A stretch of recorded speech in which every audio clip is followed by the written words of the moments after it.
Over the last months, maybe even a year by this point, we have been seeing a number of expats leaving Portugal, and we've been seeing many articles online, expats leaving, and even videos.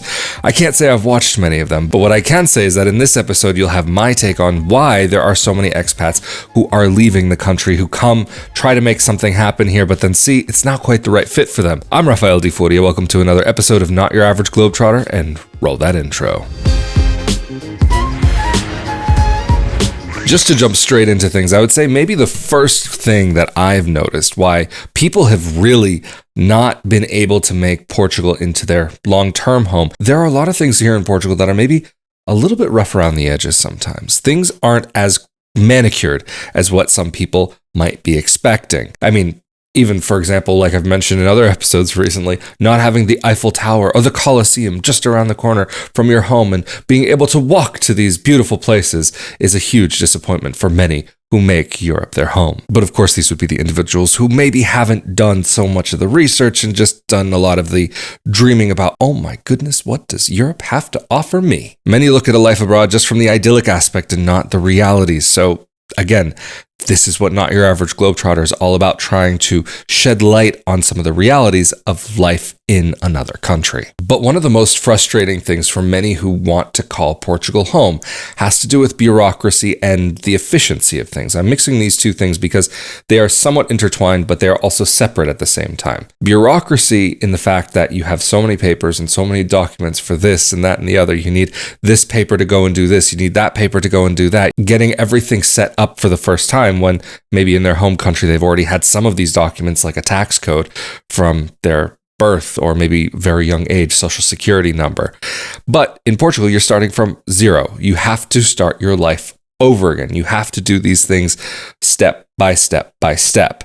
And sometimes the process to get some of these things done isn't immediate. Just being able to pop down to an office and say, hey, I'm ready for my X, Y, or Z document, or that I need to register X, Y, or Z, isn't always the reality. And by the way, for those of you who haven't spent time in Portugal or other places in Southern Europe, I mean, even Europe actually, this type of bureaucracy is not uncommon. Having a little bit of a more relaxed attitude towards things is one of the things that people decide that they do want to move to Portugal for, but this can come and express itself in various ways. And another thing that can make it difficult for some to want to make Portugal their home can be the lack of job opportunities for certain fields or the potential growth that you have within that field. In Portugal, as well as much of Southern Europe, I will say that there are many parallels between some of these nations, that having the ability to have a job that is very high paying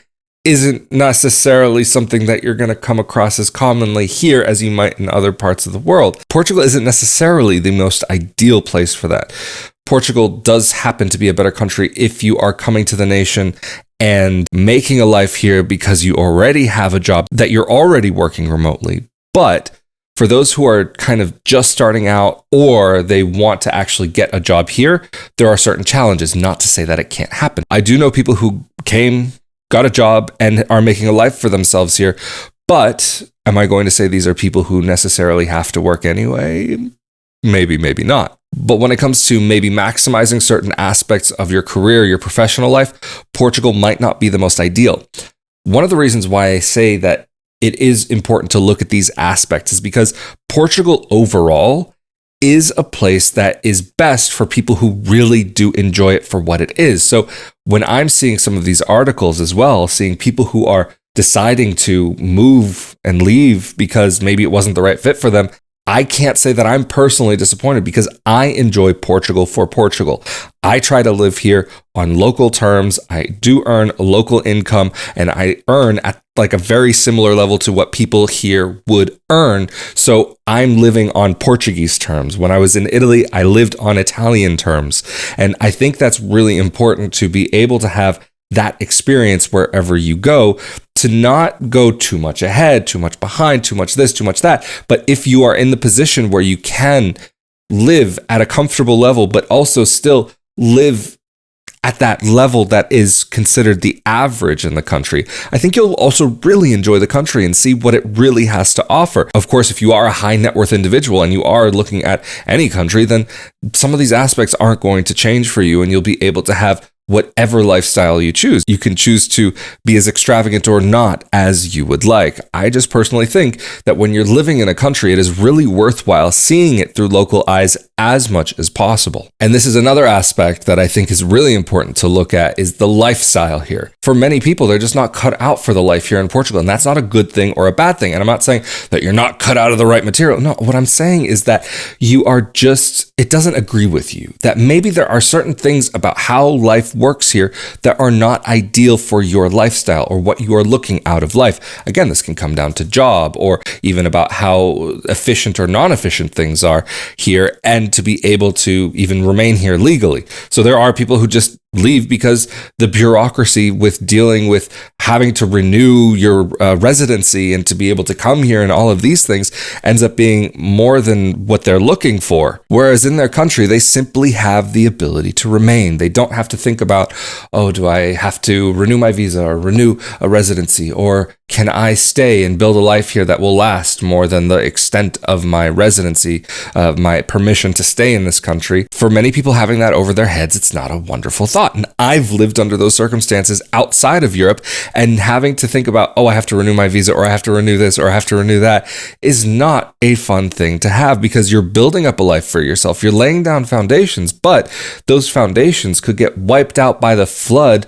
of bureaucracy at any moment, theoretically. When you don't have citizenship in a country, you are not living at the same level of relaxed as many people are who are just from that nation, because at any moment, anything could happen. A law could change, and maybe the visa that you're hoping to get, or the permanent residency that you're hoping to get, or the citizenship that you're hoping to get, the rules could change, and that maybe instead of having to wait those 5 years that you originally thought, maybe you have to wait 10 years. Or maybe instead of needing X, Y, or Z requirement, you might have to do something else. I mean, even in Italy, there was a time where they increased the language requirement for at least citizenship by marriage. But to get a citizenship also requires that you are in the nation, that you are functioning to at least some level and have the ability to use the language to at least some minimal level. And in Portugal, actually, this is one of the nice things, that if you are looking for a quote unquote faster citizenship, it also does have one of the lower linguistic requirements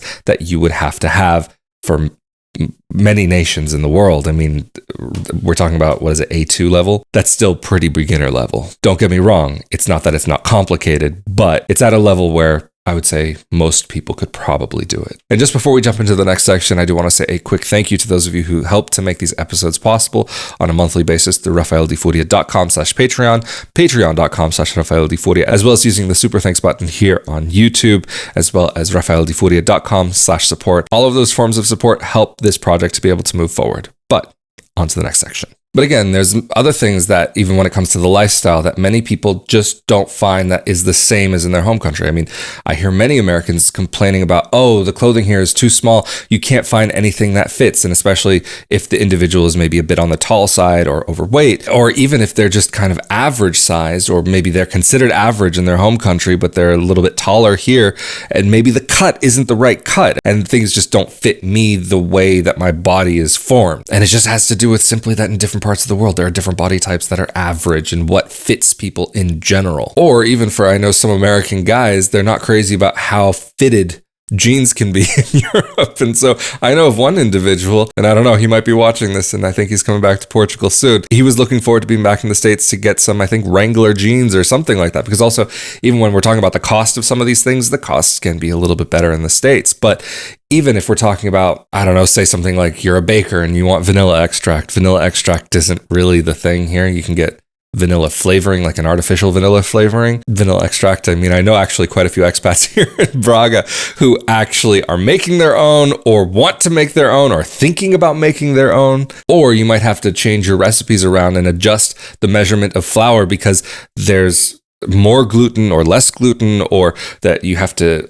change because of the climate or the altitude. I mean, no matter where you go, you'll have to adjust things anyway. But the gluten content and how fluffy things can become can be very different in the US versus what it can be in Europe. So even there are some people who I've known throughout the years that had trouble with wheat products in the US, but say they go to Italy or even Portugal, and they actually could do a little bit better because the gluten content was actually a bit lower. But then also having to navigate various systems like, say, Social Security or even the medical system, and having to wait and not have the same kind of access that they might be used to in their home country. But of course, the medical system here definitely costs a lot less than what you would spend in the US. So, I mean, there are certain kind of gives and takes that you have to deal with. And I mean, look, when you're combining medical services with governmental services, there's a level of bureaucracy that's going to get introduced. And there are people that do have wonderful experiences, and there are people that have very nightmarish experiences, but this is anywhere you go on earth. But for some people, they look at these systems and their interaction with these systems, and they don't find that they align with the type of lifestyle that they are interested in leading.